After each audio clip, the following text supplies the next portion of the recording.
অবস্থান কর্মসূচিটা নিয়েছি, আমরা তাদের অনেক তাদের পক্ষে আছি। বাট এই কর্মসূচিটা আমি আপনাকে বলি, আমার 3 নাম্বার যে দাবিটা সেটা হলো প্রমোশন।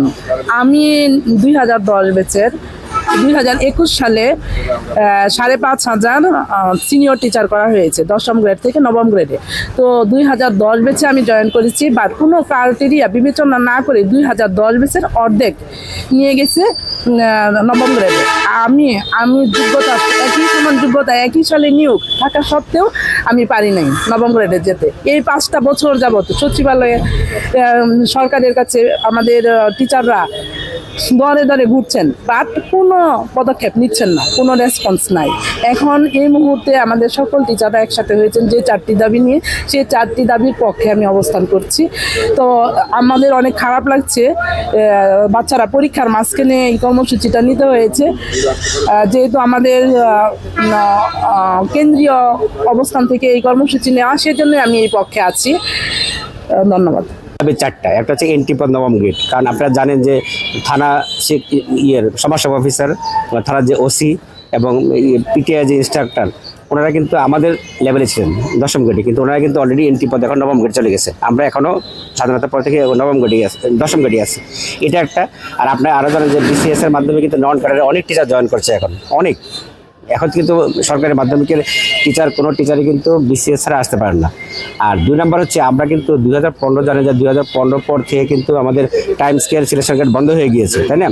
এখন টাইম স্কেল সিলেকশন কিন্তু আমরা পেয়েছি, আমরা টাইম স্কেল 2টা আমাদের প্রাপ্য, যেমন আমার 2টা প্রাপ্য, আমি 2001-এ, আরও যারা আছে ওনাদের 3টা প্রাপ্য। এটা কিন্তু অলরেডি আমাদের এপিলেট ডিভিশনে রায় হয়েছে, আমাদের পক্ষে গিয়েছে, কিন্তু তারপরে এখনো দিচ্ছে না। 3 নাম্বার হচ্ছে আমাদের প্রধান উপদেষ্টা কিন্তু আমাদের 3 মাস আগে আমাদেরকে স্বতন্ত্র অধিদপ্তর দেওয়ার নির্দেশ দিয়েছেন, কিন্তু সেটা এখনো তাল বাড়ানো হচ্ছে, দিচ্ছে না।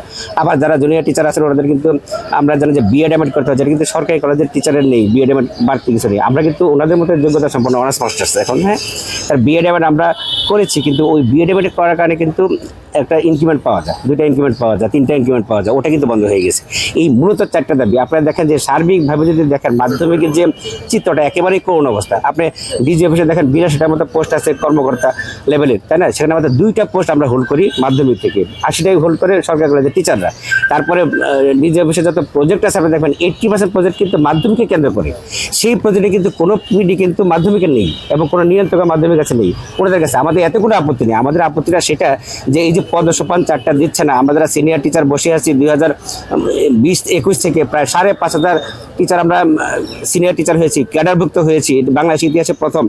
কিন্তু এই যে আমরা সিনিয়র টিচার হয়েছি, আমরা কিন্তু ইকুইভ্যালেন্ট টু সহকারী জেলা শিক্ষা অফিসার, উপজেলা মাধ্যমিক শিক্ষা অফিসার এবং সহকারী প্রধান শিক্ষক। কিন্তু এই যে পদগুলো খালি 820টার মতো পদ খালি আছে, আপনি দেখবেন সেখানে কিন্তু এখনও আমাদেরকে প্রদান করা হচ্ছে না। কেন? কোন অলৌকিক ক্ষমতা বলে বন্ধ আছে? এবং এই যে আমরা অ্যাপিলেট ডিভিশনের রায়টা পেলাম, কেন বন্ধ করে রাখলো? তাহলে সার্বিকভাবে আমরা কিন্তু এই প্রথম, আমরা দেখবেন যে সরকারের মাধ্যমিক ইতিহাসে এই প্রথম কিন্তু আমরা কঠোর আন্দোলনে গিয়েছি, কিন্তু কখনোই কিন্তু আমরা শিক্ষার্থীদের বিরুদ্ধে না। আমরা অবশ্যই পরীক্ষাটা নিব, কিন্তু আমাদের তো পিঠ দেয়ালে ঠেকে গিয়েছে। আমাদের কি করবো বলেন? আমাদের কিছু করার আছে?